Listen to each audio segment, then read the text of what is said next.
Parah bener. Viral video ratusan motor sempat terendam banjir di parkiran sebelah Mall Gandaria City, mayoritas milik karyawan.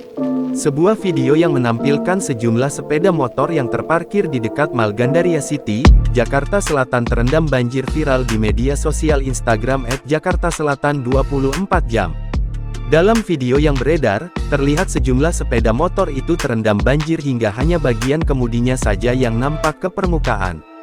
Dalam keterangan video itu dijelaskan, banjir di lokasi tersebut terjadi, Selasa tanggal 5 November tahun 2024 sore dan disebutkan mayoritas motor yang terendam milik karyawan mall.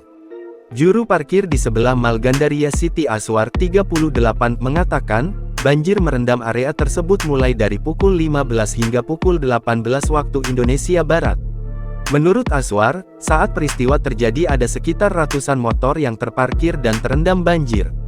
Aswar mengaku sempat mengevakuasi sekitar 30 motor milik pelanggannya saat peristiwa itu terjadi. Meski sempat terendam banjir, lahan parkir di sebelah Mall Gandaria City tetap terisi sejumlah sepeda motor pada hari ini namun lebih sedikit dibanding biasanya. Berkurang, itu ada yang kosong, biasanya full, kata Aswar. Download Tribun X sekarang, menghadirkan lokal menjadi Indonesia.